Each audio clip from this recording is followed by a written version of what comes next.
안녕하세요. 부자되는 책방입니다. 여러분은 투자 포트폴리오를 어떻게 구성하고 계신가요? 계란을 한 바구니에 담지 말라는 말이 있는데요. 여러분은 계란을 여러 곳에 담고 계신가요? 저는 상당 부분 부동산에 편중되어 있어서 얼마 전부터 포트폴리오를 다변화시키려고 노력 중인데요. 그래서 읽게 된 책이 바로 이 책, 부의 대이동입니다. 이 책의 저자는 오건영 팀장님으로 신한은행에 입사하여 계열사를 돌아가며 줄곧 투자 관련 업무를 해오신 이 바닥의 전문가이십니다. 유튜브에서 검색해보면 오건영 팀장의 많은 영상을 볼 수 있는데요.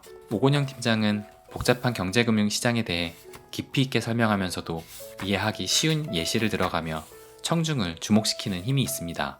게다가 오건영 팀장이 말할 때 묻어나오는 특유의 친절한 어투가 이야기에 더 귀 기울이게 만드는데요.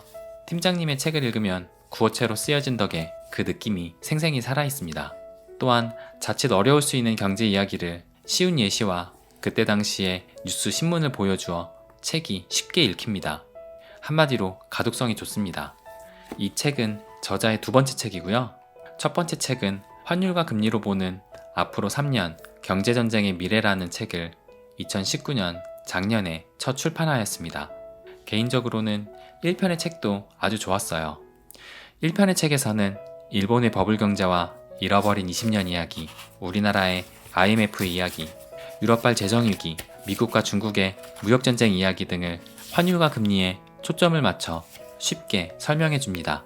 이번의 책은 두 번째 책으로 제목이 부의 대이동인데 소제목이 금과 달러의 흐름을 읽는 미래 투자 전략입니다. 제목에 쓰여있듯 1편에서는 환율과 금리가 초점이었다면 2편에서는 금과 달러를 중심으로 이야기를 전개해 나갑니다. 그럼 본격적인 책 이야기를 해보겠습니다. 우리가 안전자산이라고 하면 떠오르는 것이 무엇인가요? 많은 분들이 금이라고 생각할 것입니다.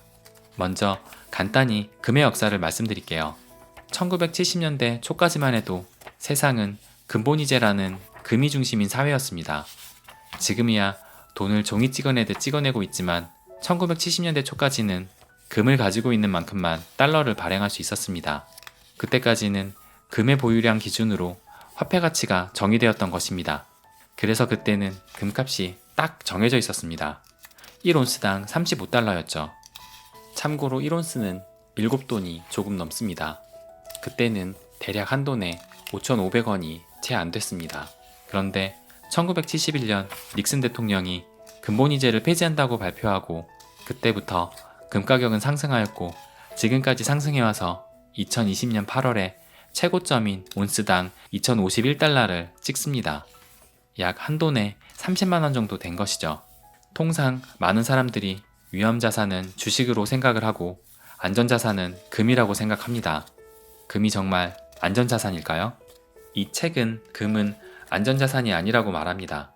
금이 안전자산이라면 위험자산인 주식이 하락할 때 금은 주식과 반대로 움직여줘야 합니다. 그래야 위험자산인 주식에 대해 해지가 가능하다고 할 수 있겠죠. 그럼 우리가 기억하는 대표적인 경제위기였던 때의 금 가격 그래프를 보시겠습니다. 우리나라가 IMF를 겪었던 시기는 동아시아의 위기였습니다. 그런데 위 그래프를 보면 97년도부터 99년도까지 금 가격은 계속 하락하였고 80년대 초부터 금 가격은 지속적인 하락 추세 속에 있었습니다. 그리고 2008년 리먼 브라더스가 파산하는 금융위기 때도 금 가격은 하락하였습니다. 금은 결국 주가가 무너질 때 같이 무너진 것입니다. 이것이 금이 안전자산이 아니라고 말하는 가장 큰 이유라고 이 책은 말합니다. 그러면서 금은 안전자산이 아닌 실물화폐의 성격을 갖는 자산이라고 말합니다. 실물화폐로서의 특성은 결국 달러, 즉 종이화폐 가치와 반대로 움직인다는 것을 말합니다. 다시 말해 달러의 가치가 오르면 금 가격은 떨어지고 반대로 달러의 가치가 하락하면 금 가격은 올라갔습니다. 경제 위기가 터지게 되면 일단 기업이나 은행은 현금을 확보해야 합니다. 현금이란 곧 달러를 말합니다. 그래서 각종 자산을 처분하고 달러를 확보합니다.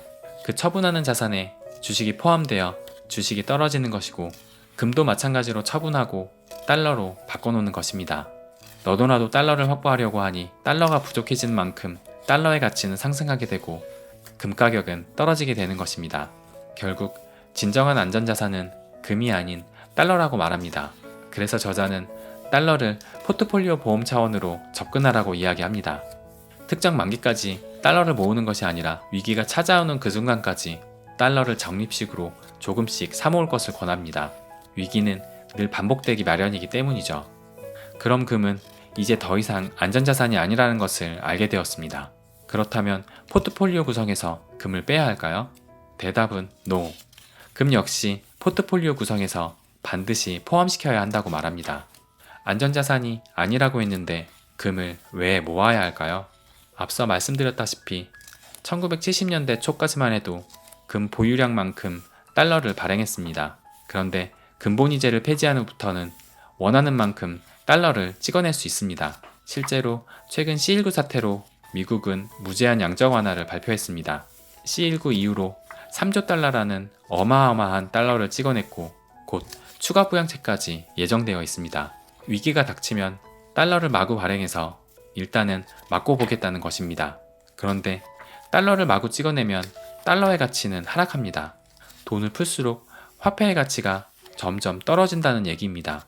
위에서 달러의 가치가 하락하면 금값은 상승한다고 했습니다. 즉, 최근 글로벌 금융시장이 처해 있는 과도한 부채라는 상황에 기반하여 추가적인 통화 완화 및 초저금리 장기화의 개연성은 종이화폐의 하락으로 이어지고 그에 반해 실물화폐인 금의 가격이 상승할 수 있다고 저자는 말합니다. 그래서 금도 포트폴리오에 반드시 포함시켜야 한다고 합니다.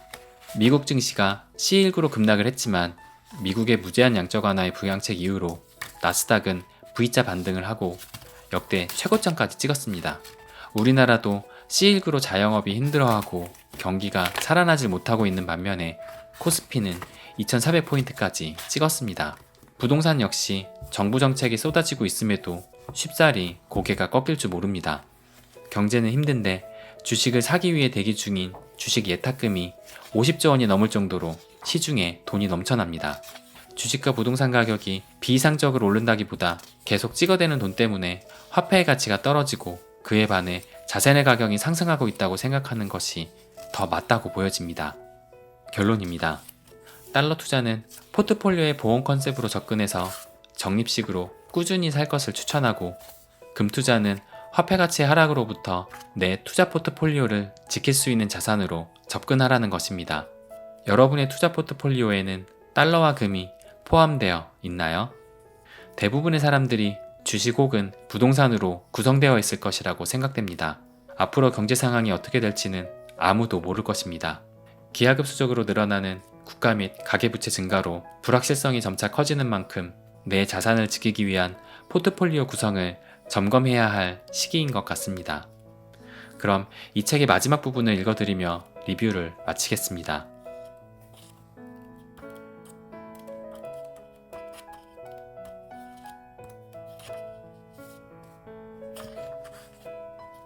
미래를 예측한다는 것은 정말 어렵습니다. 너무나 많은 변수가 존재하고 향후에도 어떤 돌발 이슈가 나타날지 알 수 없기 때문이죠. 주식으로만 혹은 채권으로만 투자를 해서는 대비할 수 없는 그런 환경이 펼쳐질 수 있습니다. 이에 대한 효율적 대비를 위해 우리는 달러와 금이라는 아직은 우리에게는 생소한 자산들에 대한 투자도 필요하다고 봅니다. 이들에 대한 투자를 위해서는 이 두 자산이 어떤 특성을 갖고 있는지를 살펴봐야 할 겁니다. 지금까지 짚어본 달러 및 금에 대한 설명과 현 시장 상황, 그리고 앞으로의 조심스러운 전망이 보다 다변화된 그리고 보다 많은 시장 상황에 유연하게 대비할 수 있는 투자 포트폴리오를 구성하는 데 도움이 될 수 있기를 바랍니다. 부의 대이동 리뷰는 여기까지입니다.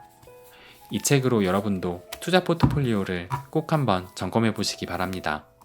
유익했다면 좋아요와 구독 부탁드립니다. 시청해주셔서 감사합니다. 안녕히 계세요.